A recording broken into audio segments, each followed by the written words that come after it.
Mga kapuso, sa ikalimang higayon, giila sa Trinity University of Asia Platinum Stallion Media Awards 2021 ang dedikasyon sa GMA Regional TV sa paghatod og mga lokal nga balita ug serbisyo publiko sa nagkalain-laing probinsya sa nasod. Ug gipasidunggan ang GMA Regional TV isip Best Regional TV Network.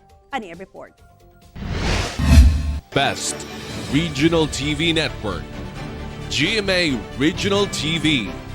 Subling gipasidunggan sa Platinum Stallion Media Awards 2021 sa ikalima kahigayon ang katakos og dedikasyon sa GMA Regional TV sa paghatod og mga lokal nga balita ug serbisyo publiko sa nagkalain-laing probinsya sa nasod. Gipasidunggan sa Trinity University of Asia isip Best Regional TV Network ang GMA Regional TV. Tungod sa talagsaong pagserbisyo sa publiko ug kontribusyon nga nagsilbing inspirasyon sa paglambo ug pagpakaylap sa industriya sa pagbalita.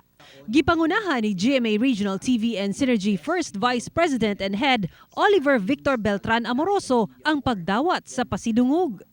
On behalf of the men and women of your GMA Regional TV, nagpapasalamat po kami sa Trinity University of Asia sa ikalimang taon na muling pagkilala ninyo sa amin bilang Best Regional TV Network sa Platinum Stallion National Media Award 2021. Gawa sa paghatod og dili matupngan nga importanteng impormasyon ang GMA Regional TV sa matag probinsya, bisan dunay pandemya, nagsilbi usab kining tingog sa katawhan sa mga reklamo sa komunidad nga angay aksyonan gikan Luzon, Visayas hangtod sa Mindanao.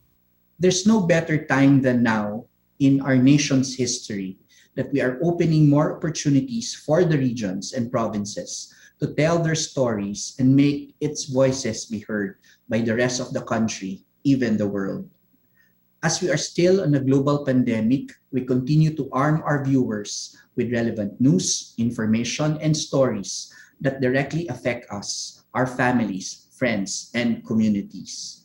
Nagpasalamat ang GMA Regional TV sa tanang naglangkob niini sa nakabot nga pasidungog gikan sa Trinity University of Asia Platinum Stallion Media Awards 2021. This award will inspire all of our teams in North Central Luzon, Southern Luzon, Central and Eastern Visayas, Western Visayas, and Northern Central, South Central, Western, and Southern Mindanao to continue our synergized efforts to become an even more solid and trusted news source and partner of local communities here and in the rest of the country.